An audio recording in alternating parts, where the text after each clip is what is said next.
త్వరగా వాడి గతం గుర్తొచ్చేలా చేయండిరా. స్టోరీ కంటిన్యూ చేయరా. వీడి పేరులో ఉన్న సంతోషం వీడి కళ్ళల్లో కనిపించటం లేదు.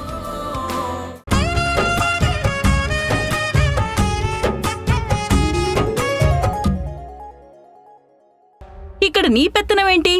ఈ గుళ్ళోకి ఎలా రావాలో ఎలా వెళ్లాలో నువ్వు చెప్తావా? ఏంటక్క, నువ్వింత గొడవ పడుతూ మాట్లాడాల్సిన అవసరం ఏముంది? భవానీ కాళ్ళు కడుక్కునే కదా వెళ్ళమంది. ఇంకేం తప్పుగా మాట్లాడలేదు కదా. అదే తప్పు. అసలు మాకు చెప్పడానికి తనెవరు? ఎప్పుడు చూడు గుళ్ళో పెత్తనం చేయడానికి సిద్ధంగా ఉంటుంది. ఏంటమ్మా, ఏం జరిగింది? అమ్మోరు దగ్గరికి వెళ్ళేటప్పుడు కాళ్ళు కడుక్కొని వెళ్ళమని భవానీ చెప్పింది పెదనాన్న. దానికే వీళ్ళు పెత్తనం గిత్తనం అని రాద్ధాంతం చేస్తున్నారు.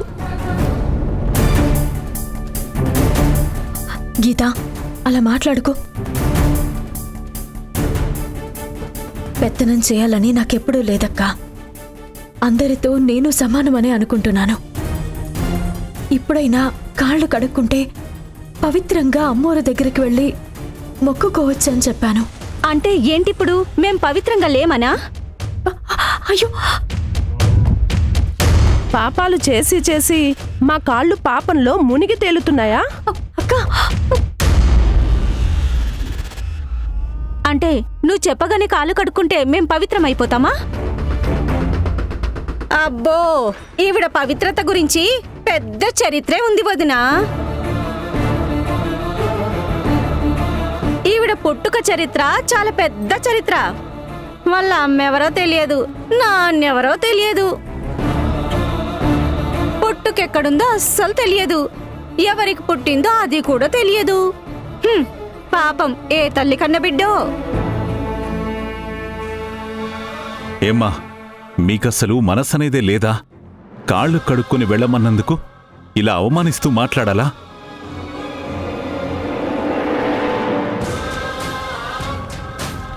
భవానీ ఎవరి బిడ్డ అనే కదా మీ ప్రశ్న? అయితే బాగా వినండి. భవానీ ఆ అమ్మోరు తల్లి బిడ్డ. సాక్షాత్తు ఆ అమ్మోరు తల్లి బిడ్డ. మీరు ఏది చెప్తే అది నిజమైపోదు సుబ్రహ్మణ్యం గారు. ఏది? భవానీ అమ్మోరు బిడ్డే అని నిరూపించండి చూద్దాం. అయినా తను ఎక్కడ పుట్టింది, ఎవరికి పుట్టింది అని తెలియదాన్ని తీసుకొచ్చి గుళ్ళో అమ్మోరికి అభిషేకం చేయించడానికి పెట్టారు.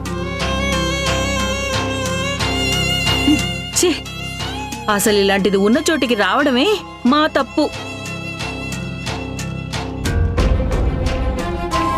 పదండి.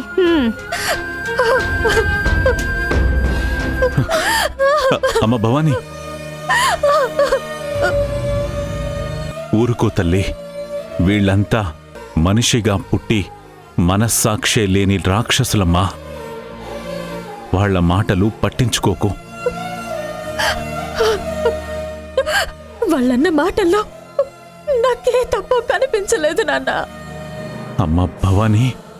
అవును నాన్న, నిజంగానే నేను ఎవరో, ఎక్కడి నుంచి వచ్చానో, నన్ను కన్న తల్లెవరో, నా తండ్రి ఎవరో ఏమీ తెలియదు నాన్న.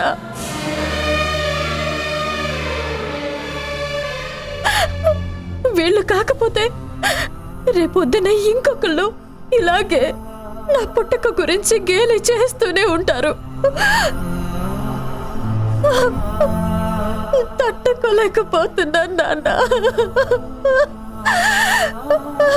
ఈ బాధని మోయడం నా వల్ల కావడం లేదు. భవానీ, ఈ ప్రశ్నలన్నీ రోజు నా గుండెని ముక్కలు చేసేస్తున్నాయి నాన్న.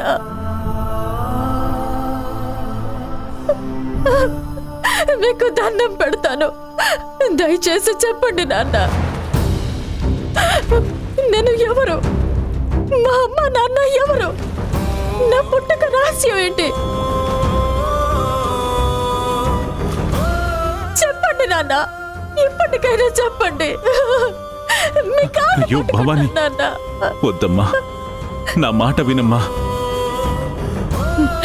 నాన్న, మీరు గనక ఇప్పుడు నిజం చెప్పకపోతే నా తల ఇక్కడే కొట్టుకుని చచ్చిపోతాను. అమ్మ భవానీ, భవానీ ఆగవే. భవానీ భవాని వద్దమ్మా వద్దమ్మా భవాని నా మాట వినమ్మా అమ్మా భవాని భవాని వద్దమ్మా వద్దమ్మా ఇప్పటికైనా చెప్పండి నాన్న. చెప్తానమ్మా చెప్తాను. ఇన్నాళ్ళు నీ పుట్టుక గురించి నీకు ఏమీ తెలియకూడదనుకున్నాను. కానీ ఇలా నీ ప్రాణాల మీదికి వస్తుంటే ఇంక నేనా నిజం దాచలేను. చెప్తాను, నాకు తెలిసిందంతా చెప్తాను.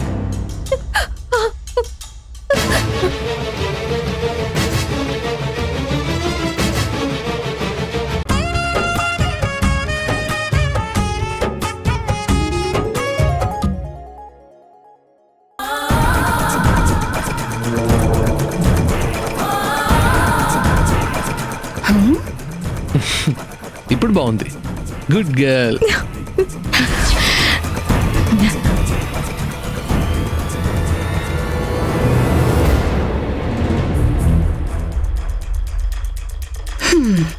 వామ్మో, వీళ్ళేంటి ఇంత క్లోజ్ గా ఉన్నారు? పైగా నవ్వుకుంటూ మాట్లాడుకుంటున్నారు. నచ్చలా. భవానీ అలా నవ్వడం నాకు నచ్చలా. అది నీ ఫేస్ ఎప్పుడు చందమామల వెలుగుతూ ఉండాలి.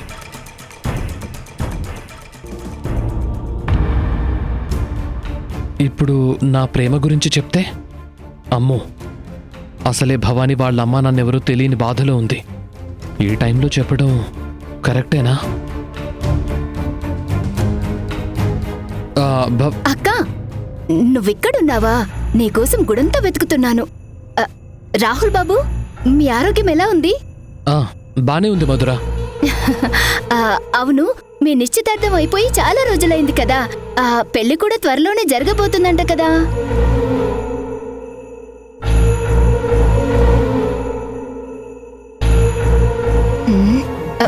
రాహుల్ బాబు, మీ పెళ్లికి నన్ను తప్పకుండా పిలవండి. నేను మా అక్క వస్తాం.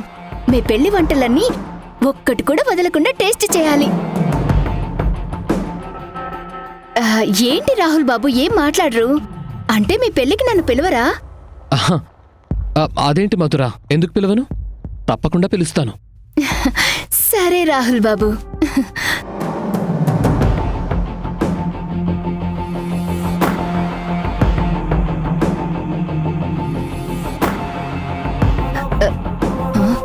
వామ్మో, ఇంకాసేపు ఇక్కడే ఉంటే వీళ్ళిద్దరూ కళ్లతోనే ఒకరి మీద ఒకరికున్న ప్రేమని చెప్పుకునేలా ఉన్నారు.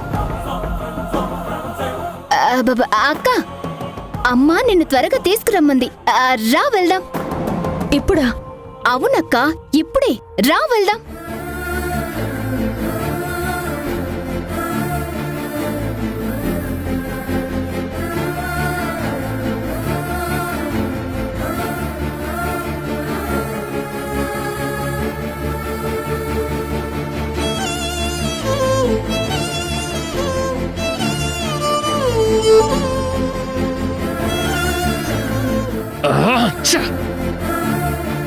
ఇంకా ఎప్పటికి రా నీ ప్రేమ విషయం భవానీతో చెప్పేది?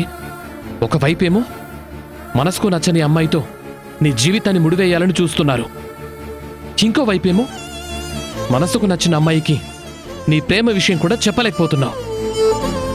ఇంకెలా రాహుల్, ఇంకెలా రా నీ ప్రేమ గెలిచేది?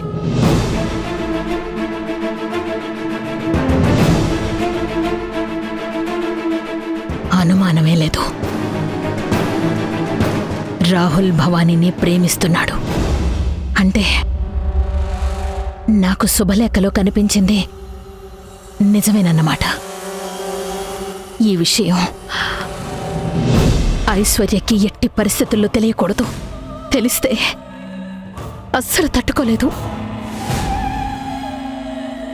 ఇక ఏమాత్రం ఆలస్యం చెయ్యకూడదు. వెంటనే పెళ్లి ముహూర్తాలు పెట్టించాలి. దానికన్నా ముందు ఈ భవానీ అనే దాన్నే అడ్డు లేకుండా చెయ్యాలి. అప్పుడే నేను మనశ్శాంతిగా నా కూతురు పెళ్లి చేయగలను. వెంటనే దీన్ని అడ్డు తప్పించే పని చూడాలి.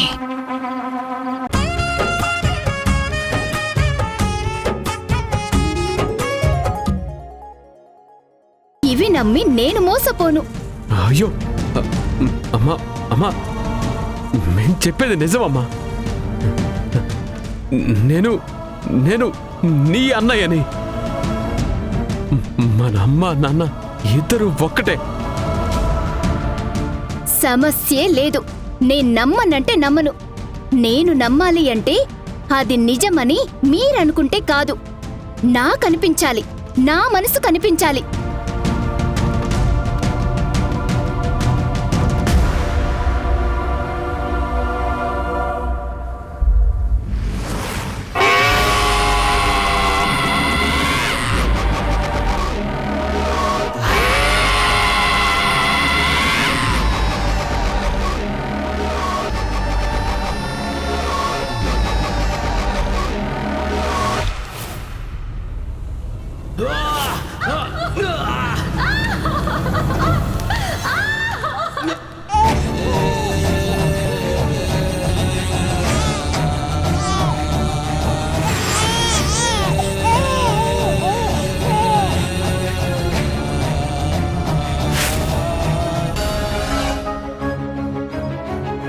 ఇంకా మీ ఇద్దరు అన్నా చెల్లెలు అనటానికి నిదర్శనం మీ ఇద్దరి చేతి వేళ్ళు.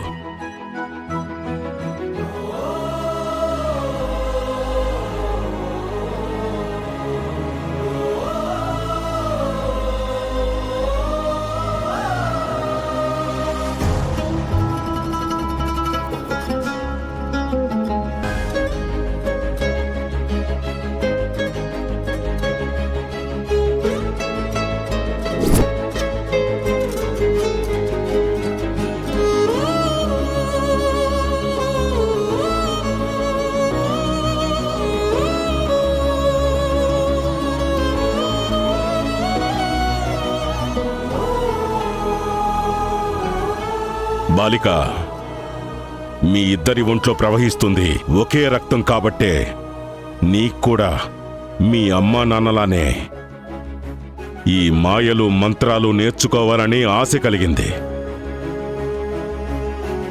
ఇంతకు మించిన రుజువు ఇంకేం కావాలి?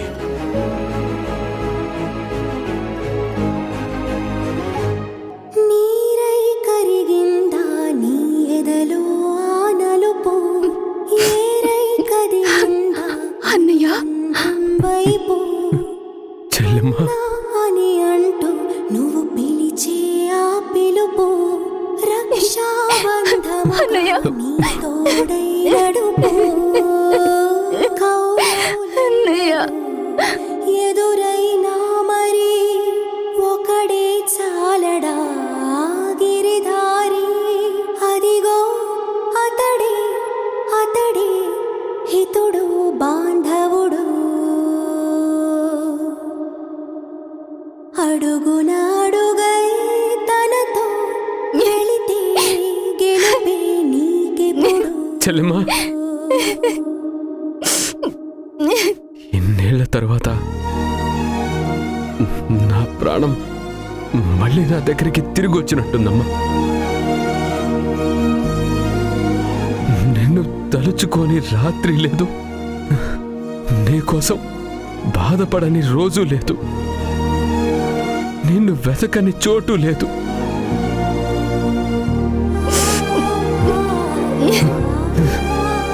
ఈ రోజు నా జీవితంలో మర్చిపోలేని రోజమ్మా. నాకు కూడా ఈ రోజే నేను మళ్ళీ పుట్టాననిపిస్తుందన్నయ్య. ఎందుకంటే ఆ ఇంట్లో నన్నెప్పుడు సొంత బిడ్డలా చూడలేదు. ఎప్పుడు చూసినా నన్ను తిడుతూ ప్రేమను మాత్రం ఆ భవానీ కావేరీల మీదే చూపించేవాళ్ళు. ఇప్పుడు ఇప్పుడు నేను వాళ్ళ కూతుర్ని కాదని తెలిసాకే నా మనసు తేలిక పడింది. నాకు ఒక అన్నయ్య ఉన్నాడని సంతోషం మొదలైంది. ఈ సంతోషం ఎప్పటికీ ఇలాగే ఉండాలమ్మా. మనం ఎప్పటికీ ఇలాగే కలిసి ఉండాలి.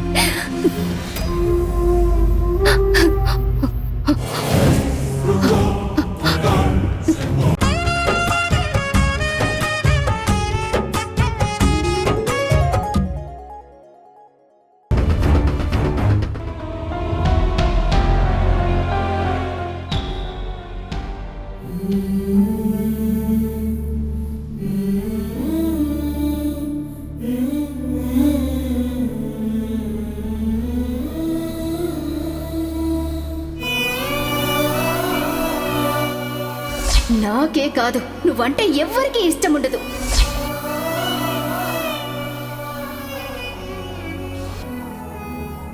అమ్మ భవానీ, చెప్పండి నాన్న.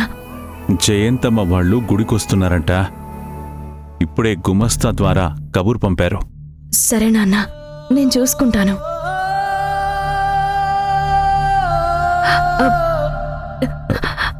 ఏమైందమ్మా? ఈ గాయమేంటమ్మా? ఏం లేదు నాన్న, ఏం కాలేదు. అంత పెద్ద గాయమైతే ఏం కాలేదంటావేంటమ్మా? గాయానికి పసుపు కూడా పూసావు, ఎలా తగిలిందమ్మా? అయ్యో, ఏం కాలేదు నాన్న. పనిలో కొంచెం ఏమరపాటుగా ఉన్నప్పుడు వేలు నలిగింది అంతే. చిన్న గాయమే కదా, పసుపు పూసంలే, తగ్గిపోతుంది నాన్న. జాగ్రత్త తల్లి. అలాగే నాన్న, ఇక మీదట నేను జాగ్రత్తగా ఉంటాను. అవును, ఇంతకీ జయంతమ్మ వాళ్ళొచ్చేది? ఇంకా సేపట్లో వచ్చేస్తారమ్మా. రాహుల్ బాబు వివాహ లగ్నపత్రిక రాయించారంట. అమ్మూరు దగ్గర ఆ లగ్నపత్రిక పెట్టి పసుపు కుంకుమలు సమర్పించడానికి వస్తున్నారు. నువ్వు దగ్గరుండి కాస్త ఆ ఏర్పాట్లన్నీ చూడమ్మా. అలాగే.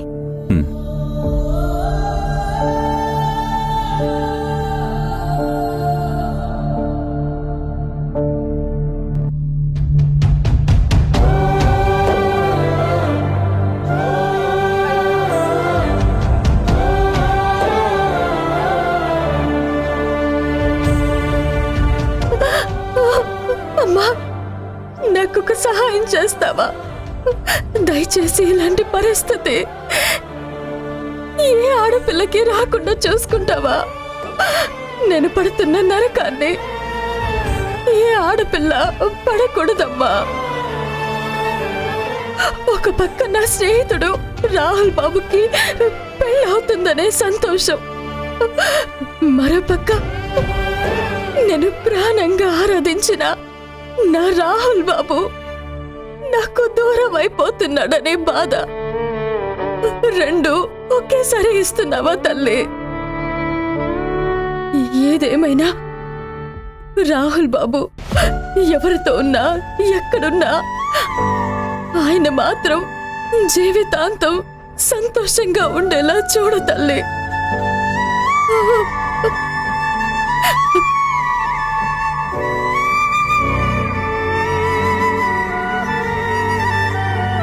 నిన్ను ప్రాణం కన్నా ఎక్కువగా ప్రేమించాను భవానీ.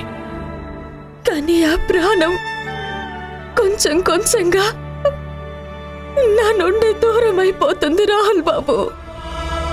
భవానీ, నీ ప్రేమ కోసమే నేను పుట్టాననుకున్నాను. ఈ జన్మకి మీ ప్రేమని పొందే అదృష్టం నాకు లేదు రాహుల్ బాబు. నీ చెయ్యి పట్టుకొని నీ కళ్ళల్లోకి చూస్తూ జీవితాంతం బతకాలనుకున్నాను భవానీ. అంత అందమైన రాత నా తలరాతలో ఆ దేవుడు రాయలేదు రాహుల్ బాబు. నువ్వంటే నాకు ప్రాణం భవానీ. మీరంటే నాకు ప్రాణం రాహుల్ బాబు.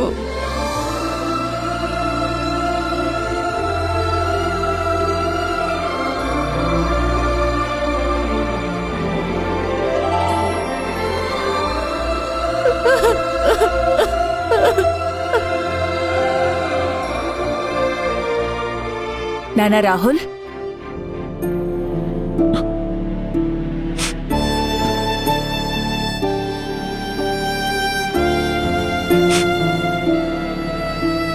బయలుదేరదామా? బయలుదేరదామమ్మా. ఏమైంది నాన్నా, ఎందుకు అదోలా ఉన్నావు? ఏం లేదమ్మా. రే, నేను నీకు అమ్మన్రా, నా దగ్గర దాయాలని చూడకు.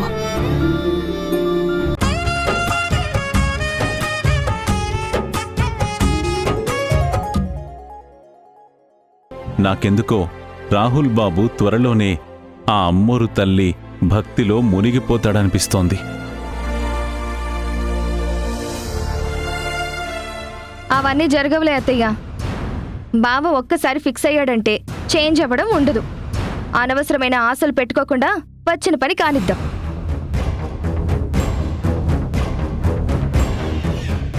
సుబ్రహ్మణ్యం గారు, ఉదయమే రాహుల్ ఐశ్వర్యల పెళ్లికి లగ్నపత్రిక రాయించాం. పెళ్లికి ఇంకా 15 రోజుల సమయమే ఉంది.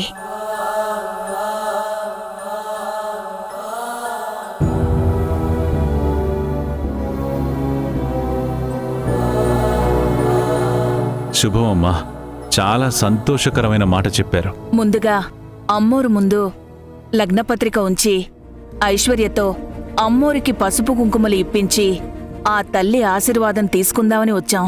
మంచిదమ్మా. అమ్మా ఐశ్వర్య, ఆ లగ్న పత్రిక పసుపు కుంకుమలు అమ్మోరు దగ్గర పెట్టి అమ్మోరు ఆశీర్వాదం తీసుకోమ్మా. తీసుకోమ్మా.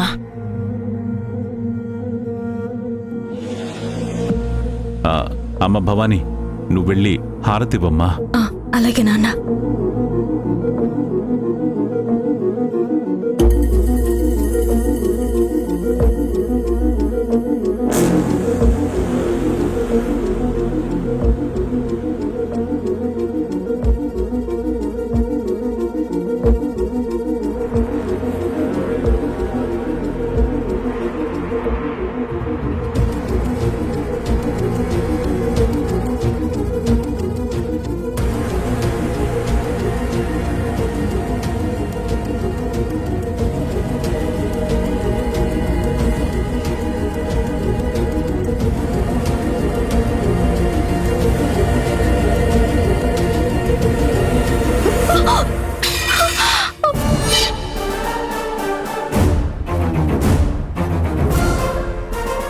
అయ్యో,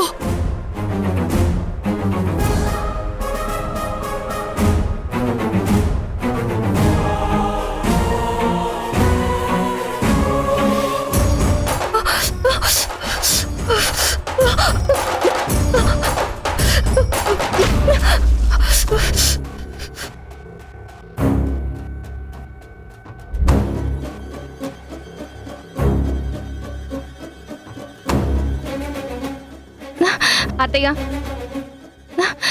ఇదేంటత్తయ్య, దండం పెట్టుకుంటూ ఉంటే ఇలా జరిగింది? ఈ విషయం మమ్మీకి తెలిస్తే మనల్ని చంపేస్తుంది. సుబ్రహ్మణ్యం గారు, శుభమా అంటూ లగ్నపత్రిక అమ్మోరు ముందు పెడితే ఇలా అపశకునం జరిగిందేంటి? అయినా అసలు లగ్నపత్రిక కాలిపోవడం ఏంటి? అమ్మా, కంగారు పడాల్సిన అవసరం లేదు. లగ్నపత్రికని అగ్ని తాకింది అంటే ఆశీర్వదించింది అని అర్థం.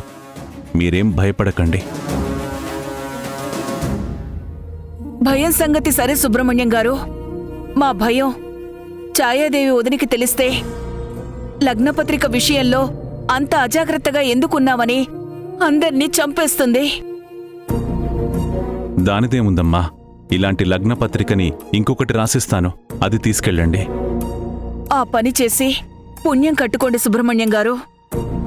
నాతో రండమ్మా, లగ్నపత్రిక రాసిస్తాను. అమ్మో, మమ్మీకి తెలియకుండా త్వరగా రాయించాలి, లేదంటే నా వల్లే జరిగిందని నన్ను తిడుతుంది.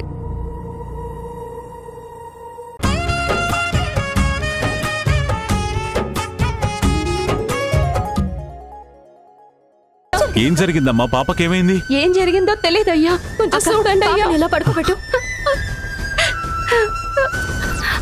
అమ్మా, అమ్మ దగ్గర ఉన్న కుంకుమ తీసుకురా. చిట్టి,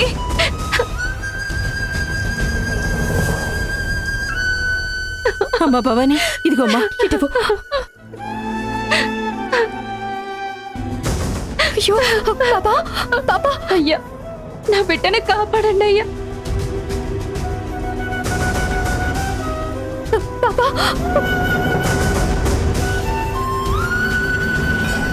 ఈ పాప ఇక లేదమ్మా.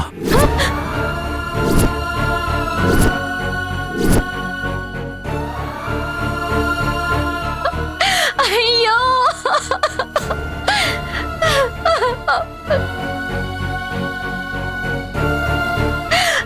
ఊరుకోమ్మా. చిట్టి, చిట్టి, పదమ్మా, పద. చిట్టి, చిట్టి. అయ్యా సుబ్రహ్మణ్యం గారు, సుబ్రహ్మణ్యం గారు, ఊరంతా వల్లకాడైపోతుందయ్యా. ఉన్నట్టుండి వీధికొకళ్ళు చనిపోతున్నారయ్యా.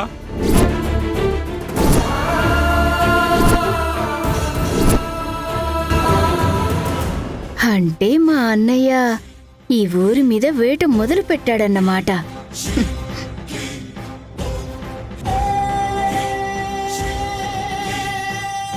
అయ్యా, కూడు తిందామని పల్లెంలో బువ్వ పెట్టుకుంటే కూడంతా రక్తంగా మారిపోయిందయ్యా.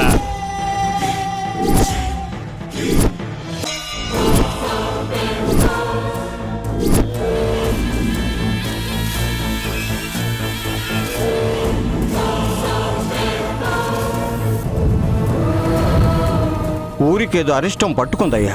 లేదంటే అపశకునాలేంటి? చిన్న పెద్ద తేడా లేకుండా ఉన్న పళ్ళంగా మనుషులు కుప్పకూలి చనిపోవడం ఏంటి? కొంపదీసి కొన్నేళ్ల క్రితం ఈ ఊరిని వలకాడు చేయడానికి వచ్చిన మహమ్మారి మళ్ళీ వచ్చిందా ఏంటి?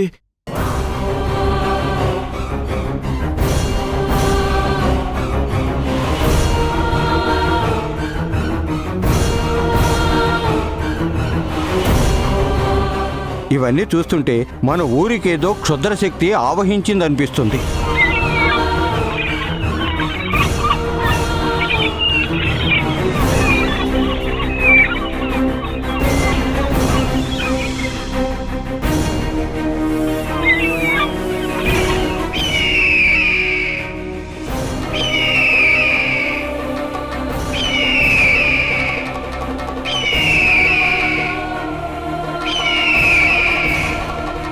ఈ మహమ్మారి నుండి మన ఊరిని వల్లకాడు కాకుండా ఎలా కాపాడుకునేది? అమ్మా, అమ్మోరు తల్లి, కాపాడమ్మా, కాపాడమ్మా, మా ఊరిని కాపాడమ్మా, కాపాడమ్మా.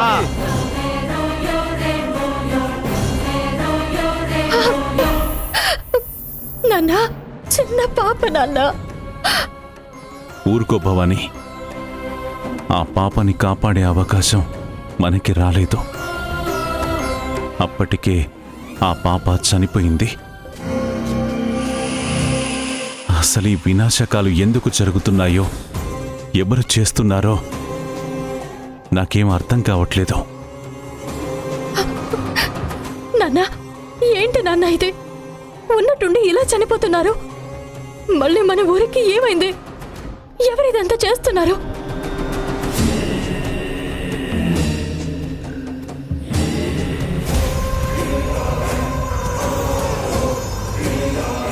అమ్మా భవానీ, రేపే అమ్మవారికి అభిషేకం చేసి దీని పరిష్కార మార్గం కనుక్కోమ్మా. ఆవిడే ఏదో ఒక దారి చూపిస్తుంది. అలాగేనమ్మా. అమ్మోరు తల్లి, నీ వల్ల కాదు భవానీ. మా అన్నయ్య వేటని తట్టుకోవడం నీ వల్ల కాదు, నీ అమ్మూరు వల్ల కూడా కాదు. మా అన్నయ్య నేను కలిసి తప్పకుండా ఈ ఊరిని వల్లకాడు చేస్తాం. దమ్ముంటే ఆపుకో.